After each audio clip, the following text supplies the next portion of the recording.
ఈరోజు ఎంపీ ఎలక్షన్లో భాగంగా వినోద్ కుమార్ గారికి మద్దతుగా ఆయన గెలుపు కోసం వెంకటేశ్వరపల్లెలో ప్రచారం నిర్వహించడం జరిగింది. మనం ఇవాళ హుజురాబాద్ ప్రాంత ప్రజలను, తెలంగాణ ప్రజలను కూడా టీఆర్ఎస్ పార్టీపై ఆలోచన చేయాల్సిందిగా విజ్ఞప్తి చేస్తున్నాం. మన కరీంనగర్ ఎంపీ వరకు చూస్తే రాజేందర్ రావు కరెక్టా, బండి సంజయ్ కరెక్టా, వినోద్ కుమార్ కరెక్టా అనే ఆలోచన ఒకసారి చేయాలని హుజురాబాద్ ప్రాంత ప్రజలందరినీ కోరుతున్నా. ఎందుకంటే ఒకసారి ఈ టీవీలు వీడియోలు మీరు అందరూ చూస్తారు. బండి సంజయ్ ఉన్నాడు, ఆయన రాముల పేరు చెప్పుకొని ప్రచారం చేసుడు తప్ప 5 సంవత్సరాలల్లా 5 రోజులు కూడా మన హుజురాబాద్ నియోజకవర్గం రాని సంఘటన. మరి ఆయనను మనం ఒకసారి చూస్తే, మీ నాయన ఏం చేస్తాడా అని ఇంటర్వ్యూలు అడిగితే మా నాయన టీచర్ అంటాడు, ఇరిగేషన్ డిపార్ట్మెంట్ అంటాడు. ఇరిగేషన్ డిపార్ట్మెంట్ ఏంది అంటే ప్రభుత్వ ఉద్యోగం అంటాడు. మరి ఆయన పార్లమెంటుకు పోతే మన ప్రాంతం అభివృద్ధి చెందుద్దా ఒకసారి ఆలోచన చేయాలి. మరి కాంగ్రెస్ పార్టీ రాజేందర్ రావుని చూస్తే మా కాంగ్రెస్ పార్టీని ప్రజలు ఆలింగనం చేసుకుంటారంటాడు. కాంగ్రెస్ పార్టీ గెలిస్తే రాహుల్ గాంధీ ముఖ్యమంత్రి అవుతారంటాడు. మరి ఈయనేమో నౌకరేంటిదో తెలియదు, ఆయనకో రేపు కాంగ్రెస్ పార్టీకి వెళ్తే రాహుల్ గాంధీ ఏమవుతాడో కూడా తెలియదు. ఇట్లాంటి వాళ్ళు పార్లమెంటులో ఉంటే వీళ్ళు ఏం మాట్లాడతారు, ఏం చేస్తారు అనే విషయాన్ని ఒకసారి మీరు ఆలోచన చేయాలి. ఇలా తెలంగాణ సాధనలో భాగంగా తెలంగాణ సాధించిన 10 మందిలో వినోద్ కుమార్ ఒకడు.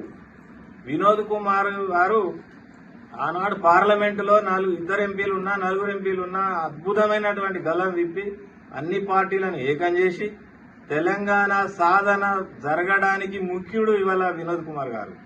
ఒక్కసారి వినోద్ కుమార్ గారు ఓడిపోతే ఈ ప్రాంతం ఎంతో వెనుకబడిపోయింది.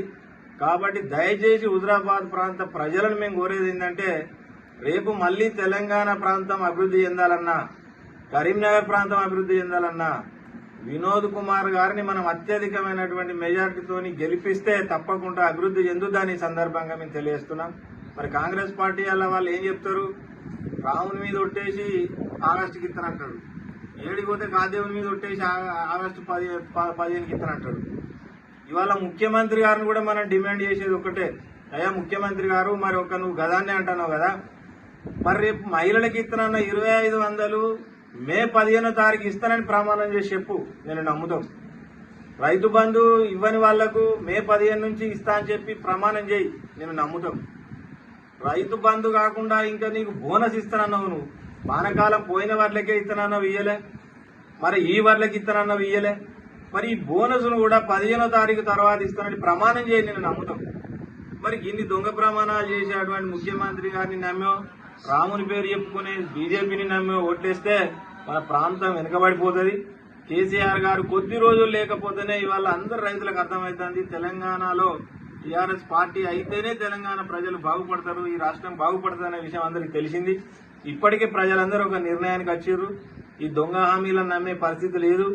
రాముని గుడి అంటే మనమే ముక్తానం, రాముని వాళ్ళేదో రాముని పేరు చెప్పుకుంటూ ఓట్లేసే పరిస్థితి లేదు. కాబట్టి హుజురాబాద్ ప్రాంత ప్రజలందరినీ కోరుకునేది, దయచేసి వినోద్ కుమార్ గారిని అత్యధిక మెజార్టీతోని గెలిపించాలని హుజురాబాద్ ప్రాంత ప్రజలందరినీ మనస్ఫూర్తిగా కోరుకుంటున్నాను. జై తెలంగాణ.